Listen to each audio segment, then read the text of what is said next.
Voilà, un grand merci. Alors je suis désolé de ne pas pouvoir parler italien. J'espère que ça viendra un jour. Sono triste di non poter esprimermi in italiano. Speriamo un giorno di poterlo fare. Voilà, j'ai pu beaucoup prêcher sur l'adoration en France, en Belgique, en Suisse, aux États-Unis, mais c'est la première fois que je parle à des Italiens. Donc vous avez le droit de m'envoyer des tomates ou des œufs si vous n'êtes pas content pendant la conférence.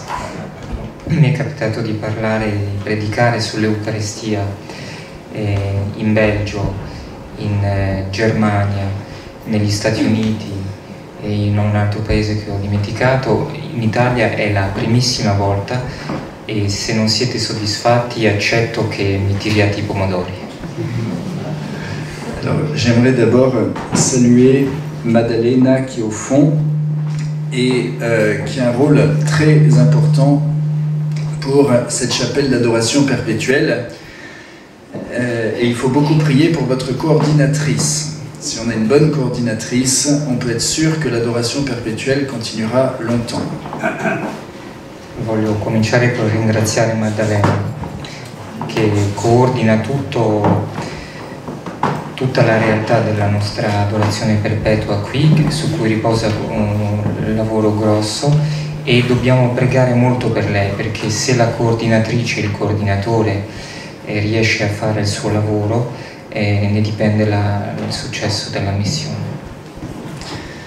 Alors, comme disait le père qui m'a présenté, je vais parler aussi donc de Sainte Marie-Madeleine, et j'aimerais commencer à prendre le passage de Marie-Madeleine au tombeau vide, et elle pleure parce qu'elle a perdu Jésus. Rien n'est plus triste que de perdre Jésus.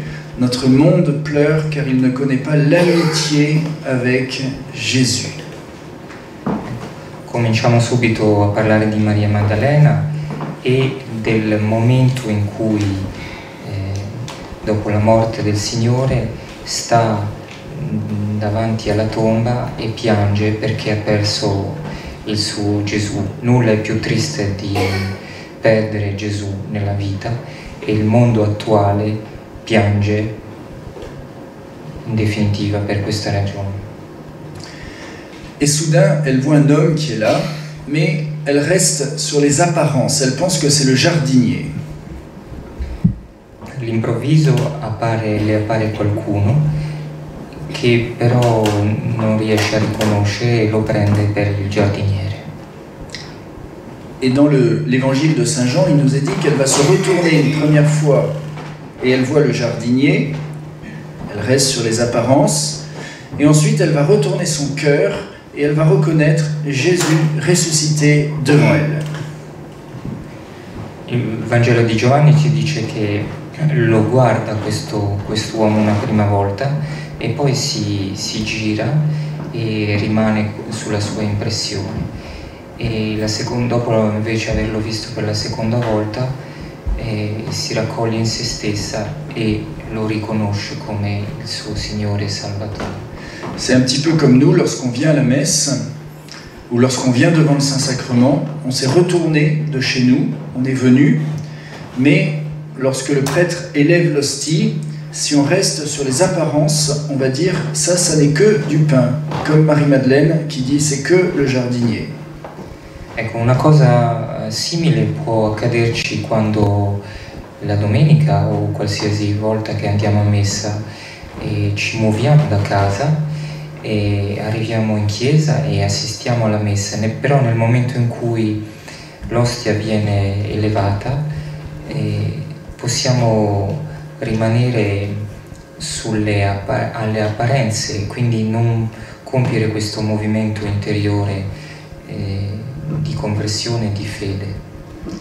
Et donc, pour nous, comme pour Marie-Madeleine, il ne faut pas rester aux apparences, mais Marie-Madeleine entend Jésus qui dit « Marie ». Et à ce moment-là, elle pose un acte de foi et elle reconnaît Jésus ressuscité devant elle. Et nous aussi, quand nous venons devant le Saint-Sacrement, nous devons poser un acte de foi pour reconnaître, sous les apparences du pain, Jésus ressuscité. Ed ecco che Maria Maddalena si riscuote nel momento in cui il Signore la chiama per nome, Maria, e allora compie questo atto di fede, si interiorizza ed è esattamente l'esperienza che dobbiamo fare noi durante la messa o quando siamo davanti a Gesù Eucaristico nell'adorazione. Porre un atto di fede per toccare la presenza di Dio. Et pour continuer cette analogie, Marie-Madeleine entend Jésus qui dit « Marie ». Et nous, à la messe, Jésus ne nous appelle pas par notre prénom, mais dit une parole du même type. Il dit « Ceci est mon corps, c'est moi ». E tornando alla messa e seguendo l'analogia con Maria Maddalena, Maria sente il Signore chiamarla col suo nome. Noi questo non succede nello stesso modo durante la messa, però vediamo che il Signore ci dice personalmente questo è il mio corpo. Quand le prêtre dit « Ceci est mon corps », c'est Jésus qui parle par le prêtre. Nous savons que ce n'est pas le corps du prêtre que nous allons recevoir, c'est le corps de Jésus. Et quand Jésus dit « Ceci est mon corps », ça veut dire c'est moi, avec tout ce que j'ai fait, tout ce que je suis, qui vient à vous. E la fede ci dice che il Signore Gesù ci parla attraverso la persona del sacerdote. Quindi quando sentiamo le parole questo è il mio corpo, sappiamo che ci dice ecco sono io con tutta la mia persona e tutto quello che ho compiuto sulla terra per te. Et alors Marie-Madeleine va se jeter aux pieds de Jésus, comme nous, lorsqu'on reconnaît Jésus dans l'Eucharistie, on se jette à ses pieds, c'est l'adoration. Maria Maddalena si getta ai piedi di Gesù e lo adora come suo Signore.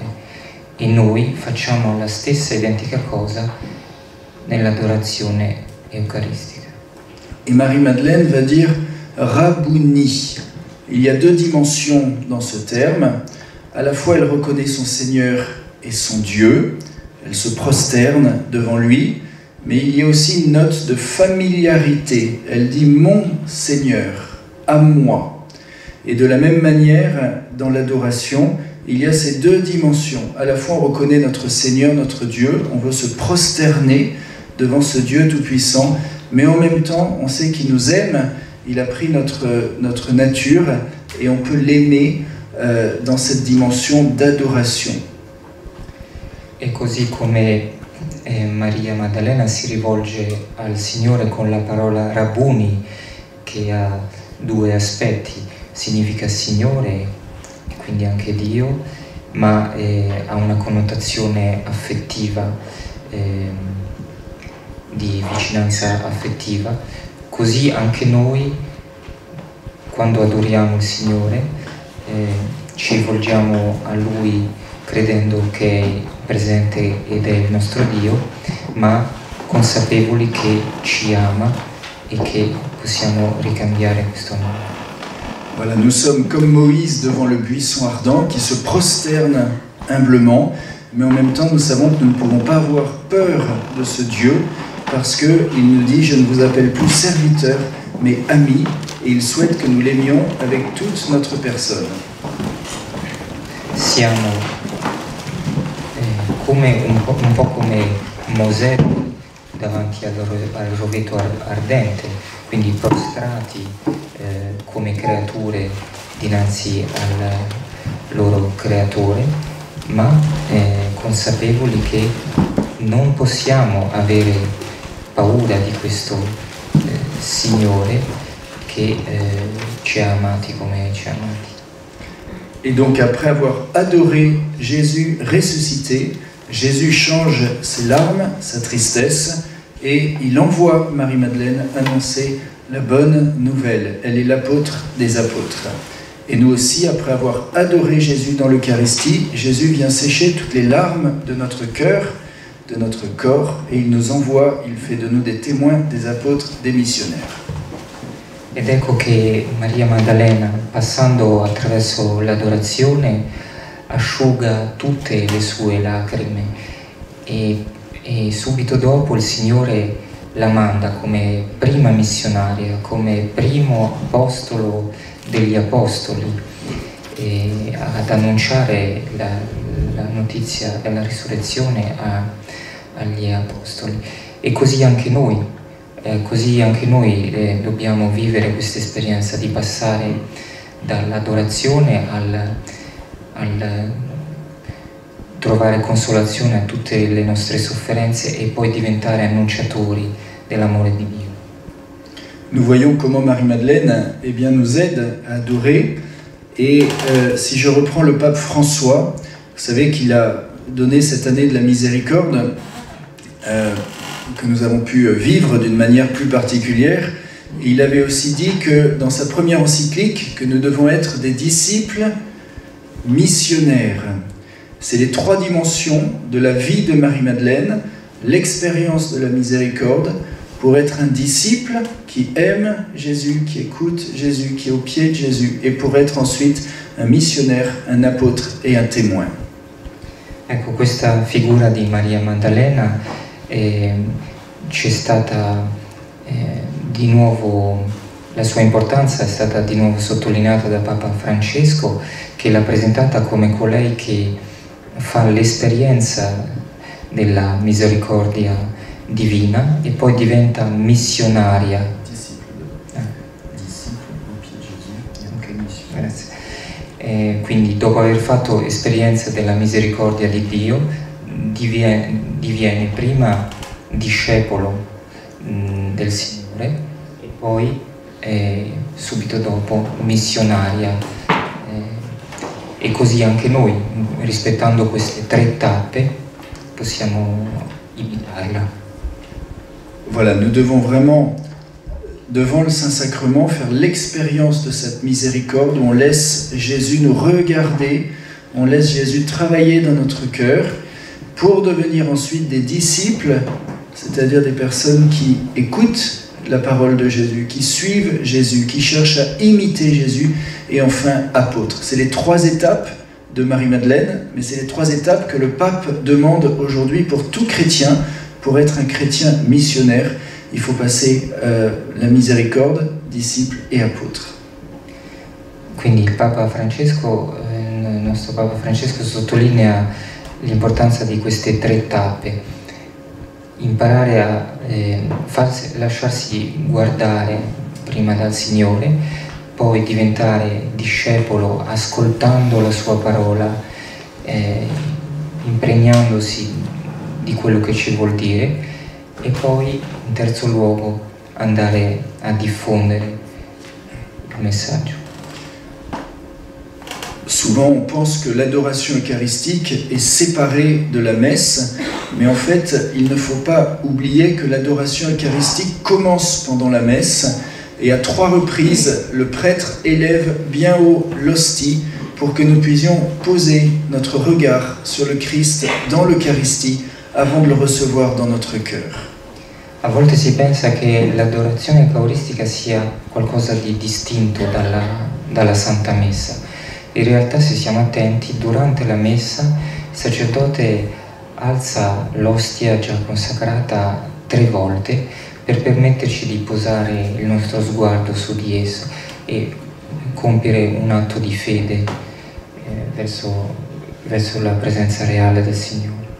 Le pape Benoît XVI disait que l'adoration eucharistique veut prolonger et intensifier tout ce qui se passe à la messe. En fait, lorsque nous venons devant le Saint-Sacrement, nous sommes obligés de poser un acte de foi, parce que lorsque je rentre dans la chapelle d'adoration, au bout d'1 minute, je vais me dire « Qu'est-ce que je fais là ?» Et soit je dis « Je me perds mon temps et donc je rentre chez moi », soit je pose un acte de foi et je dis « Jésus, je sais que tu es là, tu m'appelles, tu m'attends, tu me désires. » Benedetto XVI ha detto che l'adorazione eucaristica ci serve a prolungare e intensificare quello che viviamo durante una messa, perché quando arriviamo in un luogo dove si adora il Signore presente nell'Eucaristia, delle due l'una, o dopo un minuto o ci chiediamo cosa stiamo facendo lì, e allora delle due l'una, o ce ne andiamo, torniamo a casa, oppure siamo costretti a porre un atto di fede e a cominciare a entrare in una relazione di fede col Signore presente. Comme il y a 60 minutes dans une heure, quand je fais une heure d'adoration, je dois poser au moins 60 actes de foi dans la présence réelle, et ceci va m'aider à vivre la messe d'une manière toute différente. Souvent on pense que ce qui nourrit notre cœur dans l'Eucharistie, c'est d'abord le fait de manger l'hostie, mais l'Église nous rappelle que c'est d'abord l'acte de foi qui me permet de communier à la présence du Christ dans l'Eucharistie. Et s'il n'y a pas d'acte de foi, je peux recevoir l'hostie dans ma bouche, ça ne va rien changer dans mon cœur. Padre Florian ci incoraggia durante un'ora, 60 minuti di adorazione, a ripetere almeno una volta al minuto un atto di fede nella presenza del Signore, e questo avrà una conseguenza enorme, migliorerà di molto il modo con cui approfittiamo della messa poi quando vi assistiamo, perché la Chiesa ci insegna che non è tanto il fatto materiale di ricevere il corpo del Signore che ci fa bene, quanto prima il fatto di aver posto un atto di fede nella presenza reale del Signore nell'ostia. Je vais parler très rapidement des fruits que Jésus accomplit dans mon cœur et comment l'adoration fait de moi un missionnaire. Mais avant ça, j'aimerais rappeler un point essentiel.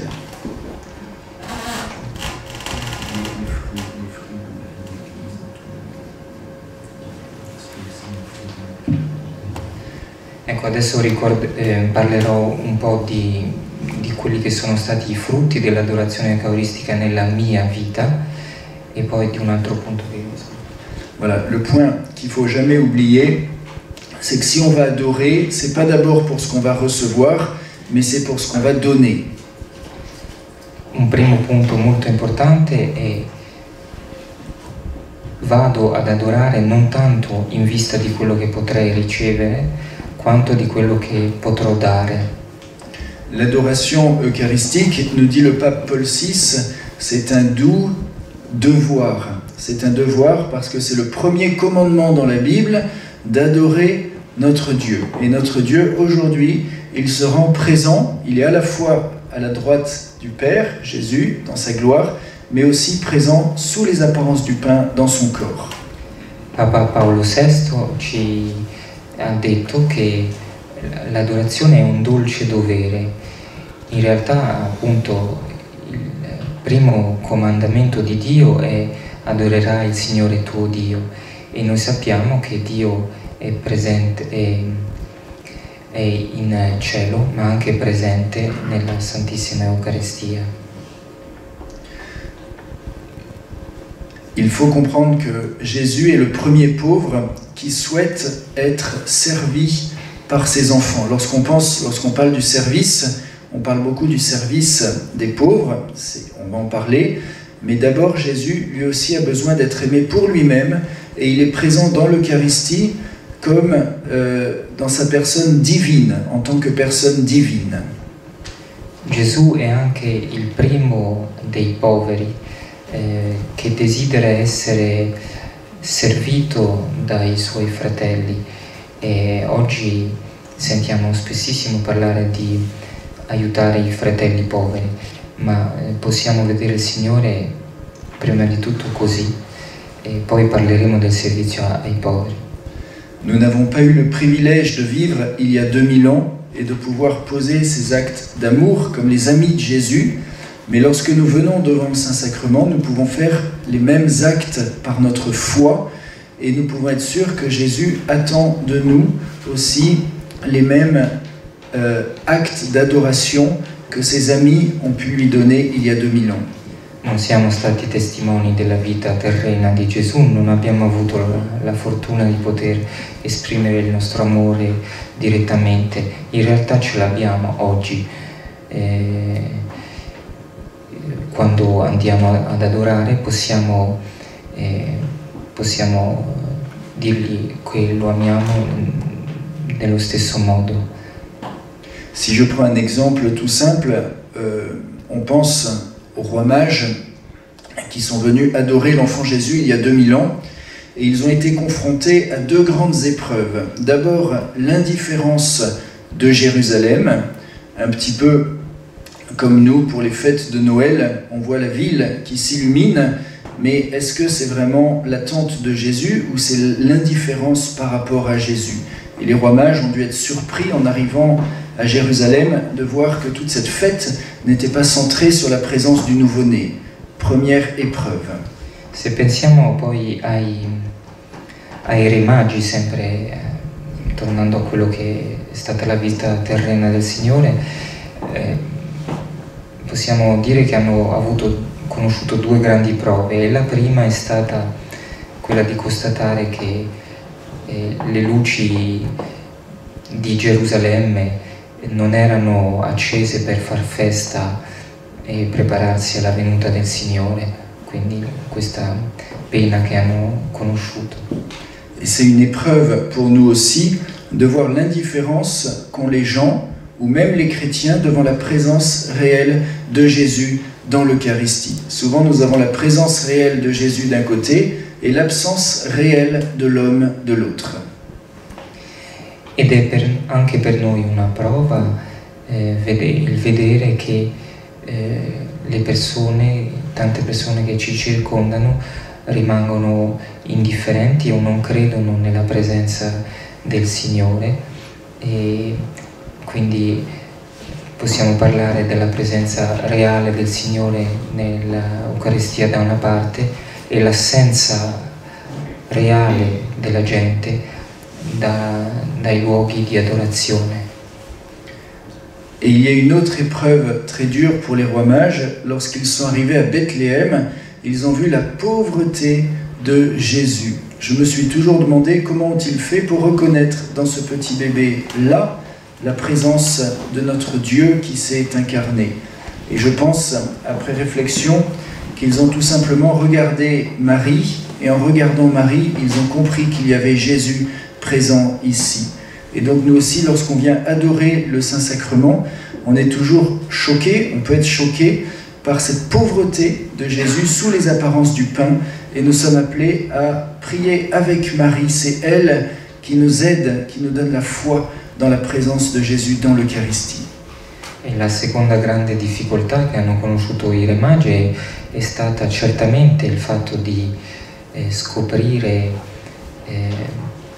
la povertà in cui si trovava, era nato questo bimbo, e quindi io mi sono spesso chiesto come abbiano potuto riuscire a prestare fede a quello che erano convinti di aver trovato, e poi mi sono risposto che certamente dopo aver guardato Maria, la madre, hanno compreso che certamente il figlio doveva essere il re che loro erano venuti a cercare. Nello stesso modo noi, quando ci troviamo davanti al Gesù Eucaristico, possiamo essere persino un po' scioccati dalla povertà con cui il Dio si presenta a noi, ma sappiamo che possiamo e dobbiamo pregare assieme a sua madre, che ci introdurrà in questa dimensione di intimità con il Signore.